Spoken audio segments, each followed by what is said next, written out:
अस्सलाम वालेकुम, good evening. कैसे हैं आप लोग? यकीनन बिल्कुल ठीक ठाक से मैं फिट फाट। आज की शाम की खूबसूरत सी शाम,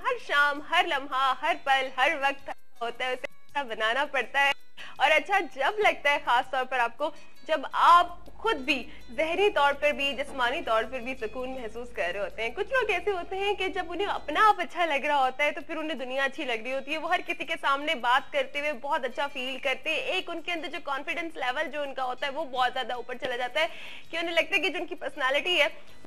ही लग रही है, तो हर कोई उन्हें देखकर नजरों ही नजरों में, कुछ लोग जेलस हो रहे होंगे, कुछ लोग वाकई बड़ा मतलब उन्हें सराह रहे होंगे, उनकी तारीफ कर रहे होंगे, तो उन्हें अच्छा लगता है कि वो जिससे भी बात करे। मेरे ख्याल है कि खूबसूरत लगना हर कोई, और खास तौर पर मैं ज्यादातर जो लोगों को उनमें मेरा भी शुमार होता है कि अगर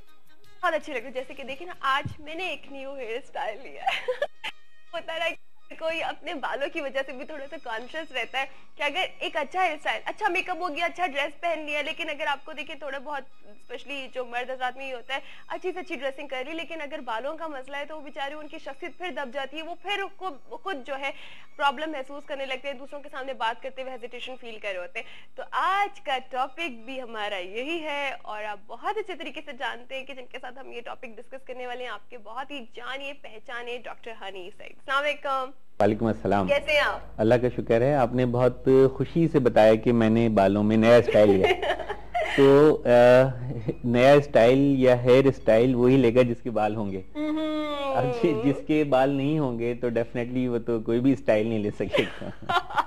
लेकिन जिनके बाल नहीं है, उसके लिए हम लोग हैं ना, उनके लिए आप लोग कर रहे हैं ना। देखिए, तो बताइए कि फिर डॉक्टर साहब, आप बेचारे वो लोग जो सोच रहे हो ये बात। यही स्पेशली देखिए, बड़ा कॉमन सा प्रॉब्लम है, बहुत कॉमन सा प्रॉब्लम है। और आपने कहा कि जैसे कॉन्फिडेंस लेवल, तो जिन लोगों के बाल नहीं होते हैं डेफिनेटली वो अपना कॉन्फिडेंस लेवल जो है तो वो खो देते हैं। ठीक है, न सिर्फ वो कॉन्फिडेंस लेवल खो देते हैं बल्कि उनकी शख्सियत भी जो है ना काफी मजरू हो जाती है।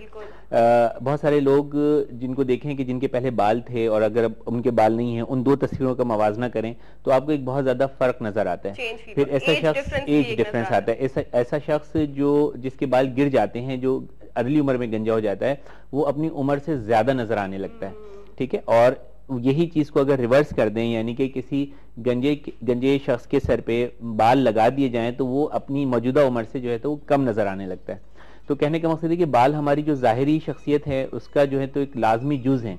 ठीक है, उनका होना जो है वो हमारे लिए हमारी शख्सियत की भरपूर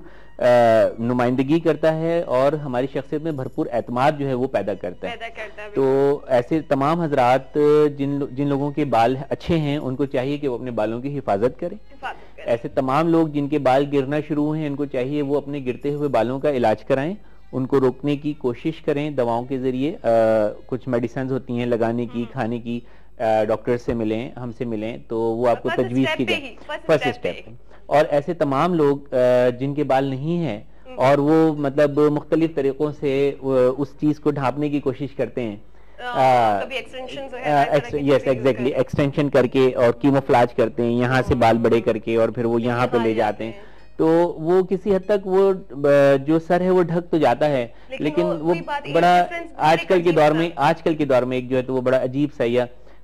उसको कहना चाहिए कि मजे का खेज सा थोड़ा सा लगता है कि मतलब एक कीमोफ्लाज आप उसको बालों के जरिए कर रहे हैं, जब ऐसे दौर में जब आप जिंदा हैं, जब हेयर ट्रांसप्लांट सर्जरी के जरिए बाल जो है बहुत सक्सेसफुली जो है तो लगाए जा सकते हैं। ठीक है, अब आपको हम कुछ यहाँ पर जो डॉक्टर साहब के पास पिक्चर्स ही मौजूद हैं, हम वो भी शो करेंगे। छोटा सा ब्रेक लेंगे, ब्रेक से फौरन वापस आते हैं। अब हमारे साथ रहिएगा इवनिंग लाउंज में। डॉक्टर हनी सईद हमारे साथ मौजूद है। ये हम बात कर रहे हैं खास तौर पर मर्द हज़रात में हेयर स्टाइल की बात होती है। डॉक्टर साहब ने कहा जिनके हेयर्स ही नहीं है ना, उनके लिए ज्यादा प्रॉब्लम है, लेकिन डॉक्टर साहब है उन तमाम लोगों की मदद करने के लिए। पहले इस स्टेप पर आप अपने गिरते हुए बालों को रोक सकते हैं, लेकिन अब गिर चुके हैं डॉक्टर साहब, देन जब गिर चुके हैं तो फिर मेडिसिन नहीं, वो मेडिकल ट्रीटमेंट फिर जो है वो wastage of the time and wastage of money, पैसे और वक्त का जिया है। ठीक है, तो अगर ऐसा है कि आपके बाल गिर चुके हैं और गंजपन जाहिर हो गया है तो this is the right time कि आप अपनी हेयर ट्रांसप्लांट सर्जरी के बारे में प्लान करें। ठीक है, जब हेयर ट्रांसप्लांट सर्जरी के बारे में आजकल जो मेरा बिल्कुल फोकस है, ये तमाम जो भी प्रोग्राम्स हो रहे हैं, ये लोग बहुत ज्यादा चैनल्स पे मुझको इन्वाइट कर रहे हैं, उसकी रीजन ये है कि हमने इसमें जो एक बड़ा लेटेस्ट मेथड जो है तो वो इंट्रोड्यूस किया है पाकिस्तान में। वो ये है कि पहले जो सर्जरी होती थी वो बाकायदा एक सर्जरी होती थी, उसमें यहाँ पीछे गुद्दी में से जो है वो बालों की एक स्ट्रिप जो है तो वो निकाली जाती थी, निकाल के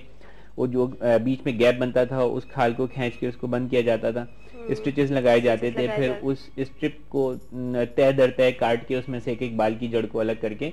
और फिर वो जड़ें जो है वो लगाई जाती थी। तो बाज लोग जो है वो उसके सर्जिकल जो उसका एस्पेक्ट था, यानी कि वो कट और स्टिचेस वाला जो मरहला था, उससे वो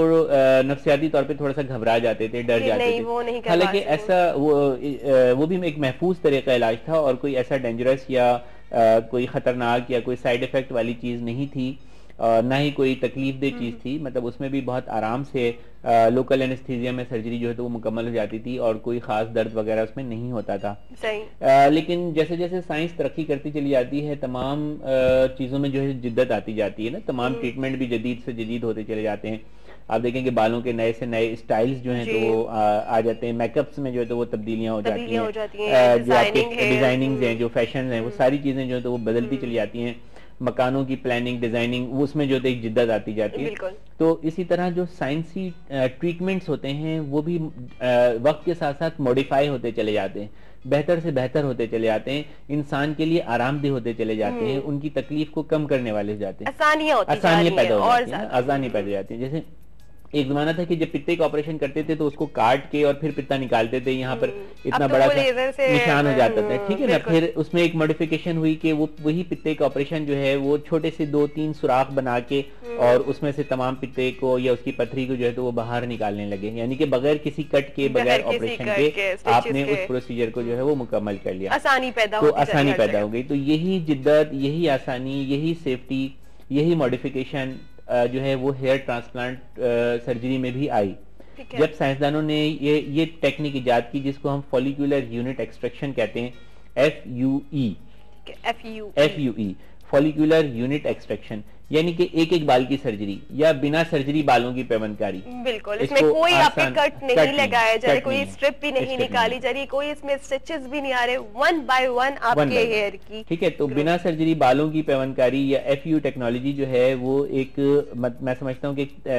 तहलका है, मतलब हेयर ट्रांसप्लांट की इंडस्ट्री में जो है तो वो एक तहलका मचा देने वाली खबर है जो लोगों तक पहुंचनी चाहिए और उनको अवेयर होना चाहिए इस चीज के लिए कि जो लोग पहले से डर रहे हैं, खौफजदा हैं या उनके पेरेंट्स इजाजत नहीं देते थे कि जी सर्जरी होगी, कटेगा, टांके लगेंगे, उनके फैमिली मेंबर्स उनके साथ कोऑपरेट नहीं करते थे या वो खुद साइकोलॉजिकली जो है तो वो घबरा जाते थे उस चीज से, तो उनके लिए जो है तो ये बहुत ही अच्छी गुड न्यूज है कि आप बगैर कट के, बगैर उसके जो है तो अपनी हेयर ट्रांसप्लांट सर्जरी या उसका प्रोसीजर जो है तो वो मुकम्मल करा सकते हैं। अच्छा डॉक्टर साहब, जैसे आप अब ये कर रहे हैं कि FUE जो आपने बताया है, तो इसमें अब क्या देखने में आ रहा है, लोग पहले वाला भी जानते हैं, सर्जरी वाला भी उन्हें पता है मेथड के वो जो प्रोसीजर किया जा रहा है, और अब जो ये न्यू टेक्निक आ रही है, तो अब जो ज्यादातर आपके पास आते हैं उनको आप पेशेंट्स, आपने कहा था कि पेशेंट नहीं कहेंगे, क्लाइंट कहेंगे। देखिए आज 17 है ना, 17 तारीख है, ठीक है, तो इस महीने हमने जितने भी केसेस किए हैं, मतलब डेली 2 या 1 केसेस जो भी किए हैं वो सारे के सारे FUE, इवन के एक भी अभी तक इस महीने एक भी केस किसी ने जो है वो स्ट्रिप मेथड से नहीं कराया, अगर स्ट्रिप मेथड जो है वो इसके मुकाबले में थोड़ा सा सस्ता भी है, लेकिन लोग थोड़ा सा, आपने कहा थोड़ा सा कंफर्ट चाहते हैं लोग, सेफ्टी चाहते हैं, जिद्दत चाहते हैं, मतलब डिमांडिंग है ना आजकल लोग जो है वो डिमांडिंग है, जो चीज ज्यादा अच्छी होती है वही लेना चाहते हैं, अच्छी पे कॉम्प्रोमाइज नहीं करते। अच्छा वो डॉक्टर साहब वो ये भी चाहते हैं कि चलो थोड़े से पैसे अगर और भी जा रहे हैं लेकिन हमें अच्छी तरीके से मैंने यही बताया ना कि क्वालिटी पे जो है तो वो कोई कॉम्प्रोमाइज करने के लिए तैयार नहीं है। तो ये 17 दिन में मैं देख रहा था अपनी लिस्ट, तो एक भी जो है वो पुराने मेथड से प्रोसीजर नहीं हुआ, तमाम दिन जो है तो वो लिस्ट रही है, काफी हैवी लिस्ट रही है, बहुत ज्यादा मैं बिजी रहा हूँ, सिवाय 2 दिन पिछले जो इत्तेफाक से मेरे बहनोई की डेथ हुई, तो फ्राइडे और सैटरडे और संडे ये 3 दिन जो है तो वो हमने काम नहीं किया। अनफॉर्चुनेटली ऑल ऑफ सडन जो है तो उनको कार्डियक अरेस्ट हुआ, तो बहुत ही पूरी फैमिली के लिए एक बहुत गहरा सदमा था। लेकिन फिर बाकी जितने भी दिन है, यानी कि 17 में से 3 माइनस करें तो 14 डेज में हमने तकरीबन हर रोज 2-2 प्रोसीजर जो है तो वो सारे FUE टेक्नोलॉजी के जरिए किए हैं और लोग बेइंतहा मुतमईन हैं, बिल्कुल उनकी कोई कंप्लेन नहीं है, उसमें कोई पेन नहीं है, उसमें कोई स्वेलिंग्स नहीं है, उसमें जो उसकी रिकवरी टाइम है वो बहुत ज्यादा फास्ट है। ठीक है, सर्जरी की निस्बत, अच्छा, इस दौरान ऐसा भी हुआ कि बहुत सारे लोग बाहर से आए हुए थे, कुछ कनाडा के भी थे और जो है तो लंदन से भी थे, और ये अरब अमारात की साइड्स के, दुबई वगैरह के लोग थे। तो वो जो जब टांके वाली सर्जरी करते थे ना, स्ट्रिप मेथड की जो सर्जरी करते थे, जिसको हम हार्वेस्टर टेक्निक कहते हैं, तो उसमें होता था कि लोग प्लान करते थे कि जब हमारे टांके निकल जाएंगे तो फिर हम जाएंगे। अच्छा, वापस वो 8-10 दिन का मतलब उनका ये प्लान होता था। अगर कि हम उनको कहते भी थे कि आप स्टिचेस जो है वहां जाके निकलवा लें, रिमूव करवा लें, या आप स्टिचेस रिमूव नहीं भी करवाएंगे तो 2 से 3 हफ्ते के बाद आपके स्टिचेस खुद ही खुश्क होके जो है वो झड़ जाएंगे, निकल जाएंगे, रिमूव कराने की जरूरत भी नहीं पड़ेगी। लेकिन इसके बावजूद लोग जो है वो नहीं जाते थे, कहते नहीं डॉक्टर साहब, जब ये पूरा प्रोसेस 10 दिन का 12 दिन का मुकम्मल हो जाएगा, जब आप स्टिचेस निकाल देंगे, ओके कर देंगे, तो then we will go back to our country और सिटी, जहां पर भी उनको जाना है। लेकिन अब क्या है कि क्योंकि अब स्टिचेस लगते ही नहीं, तो अब ये है कि आप आए इधर, सुबह फ्लाइट से उतरे, आपने सर्जरी कराई, इवन के शाम में या अगली सुबह जो है तो वापस आप अपने डेस्टिनेशन पे जो है तो वो जा सकते हैं। ठीक है, तो ये टाइम की भी बचत है, इसमें आपके जो रिकवरी टाइम है उसकी भी बचत है, आपकी मेंटल सेटिस्फेक्शन भी है, और इसके रिजल्ट्स जो है वो उसके मुकाबले में ज्यादा अच्छे हैं। डॉक्टर साहब, आपने कहा था कि 2 सिटिंग्स में भी हो सकता है, ये 2 सिटिंग्स में भी हो सकता है, 3 सिटिंग्स में भी हो सकता है, अच्छा डेली बेसिस पे भी हो सकता है। मिसाल के तौर पे पहले जब हम एक स्ट्रिप निकाल लेते थे तो उससे जितने भी फॉलिकल निकलते थे तो उसको जितने भी सर के हिस्से में हमने लगा दिया, अब बाकी जो हिस्सा बचता था तो उसके लिए हम स्ट्रिप को दोबारा कम से कम 6 महीने से पहले नहीं निकाल सकते, यानी कि पहले एक सर्जरी से लेकर दूसरी सर्जरी में तकरीबन 6 महीने का गैप होता था। ठीक है, लेकिन एफयू टेक्नोलॉजी में आप रेगुलर 2 दिन 3 दिन तक काम कर सकते हैं। ठीक है, आप एक दिन में आपने 1500 फॉलिकल निकाल के यहाँ से यहाँ लगा दिए, दूसरे दिन में यहाँ से निकाल के लगा दिए, थर्ड डे आपने जो है तो वो फिर निकाल के लगा दिए, तो हमने 3-3 दिन भी जो है तो वो प्रोसीजर्स किए हैं। अच्छा, एफयू टेक्नोलॉजी की एक और जो खूबी है या सबसे जो इसकी मुनफरिद बात है वो ये है कि इस टेक्नोलॉजी के जरिए जो बॉडी हेयर होते हैं उनको भी निकाल के ट्रांसप्लांट किया जा सकता है। तो देखें कि जब पहले अगर ये टेक्नोलॉजी नहीं थी तो आप बॉडी हेयर्स के बारे में सोच नहीं सकते थे, क्योंकि कोई भी शख्स जो है तो वो यहाँ से तो कट करवाएगा नहीं अफोर्ड करेगा, नहीं मतलब उसके समझ में आएगा। तो प्लस बाल भी बहुत कम होते हैं, तो खासतौर पे जो चेस्ट का हिस्सा होता है, यहाँ पे हमारे जो एशियन मर्द हैं, जो पाकिस्तान और इंडिया यहाँ के जो लोग हैं इस तरह की कंट्रीज के, तो उन लोगों के चेस्ट पे ज्यादा हेयर होते हैं। अरब ममालिक में भी जो है तो वो होते हैं, लेकिन चाइना,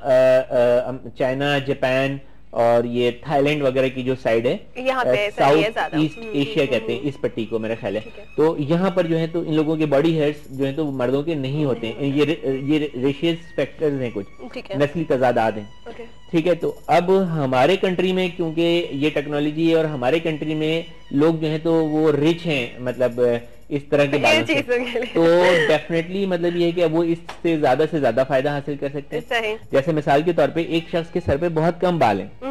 यानी कि इतने कम बाल हैं कि हम उन्हें निकाल के उसका सर पूरा कवर नहीं कर सकते हैं, लेकिन उसकी बॉडी पे बहुत ज्यादा बाल हैं, तो फिर उसको भी फिक्र करने की जरूरत नहीं है। उसको इस टेक्नोलॉजी के जरिए पहले सर में से जितने भी पॉसिबल हो सकेंगे बाल निकाल के वो पहले करेंगे, उसका फ्रंट का हिस्सा जो है वो सर के बालों से कवर करेंगे, क्योंकि इनकी लेंथ जो है वो मुस्तकिल बढ़ती रहती है। फिर उसके बाद अगर वहां पर गुंजाइश नहीं होगी मजीद बाल निकालने की, डोनर एरिया और मजीद इजाजत नहीं देगा, इतना स्ट्रॉन्ग नहीं होगा, पता चले कि बिल्कुल लाइट हो गए, तो फिर हम उसके जो है तो वो चेस्ट पर या दीगर बॉडी पोर्शन पे, बाज लोगों के कमर पे जो है तो वो बहुत अच्छे बाल होते हैं, चेस्ट पे आमतौर पे बहुत अच्छे बाल होते हैं, तो फिर हम इन बालों को 1 बाय 1 जो है वो निकाल के विदाउट एनी सर्जरी उनको यहाँ पे ट्रांसप्लांट करते हैं। अच्छा, ये बड़ा फास्ट भी होता है, मिसाल के तौर पे कि अगर हम चेस्ट से कर रहे हैं तो हम बैक वक्त कर सकते हैं, इधर एक दो लोग जो है तो वो बैठे हुए बाल निकाल रहे हैं और पीछे तो हमें साइड मिल जाती है ना, पीछे जो है तो वो बैठे हुए हम उसको जो है तो वो प्लेसिंग कर रहे हैं। तो वैसे भी आप देखें कि हेयर ट्रांसप्लांट जो सर्जरी है ये एक बंदे का काम नहीं है, ये सिर्फ अकेले डॉक्टर का काम नहीं है, it is a completely team work. न सिर्फ हेयर ट्रांसप्लांट सर्जरी बल्कि मैं समझता हूँ कोई भी जो सर्जरी होती है उसमें जो है तो टेक्नीशियंस भी इन्वॉल्व होते हैं, एनेस्थेटिस्ट भी इन्वॉल्व होता है, असिस्टेंट डॉक्टर भी इन्वॉल्व होता है, एक रनर भी होता है जो पीछे से इन तमाम लोगों को सामान वगैरह जो है तो वो प्रोवाइड कर रहा होता है। इसी तरह हेयर ट्रांसप्लांट सर्जरी है ये तो बल्कि टोटली जो है तो वो टीम वर्क पर मुश्तमिल है।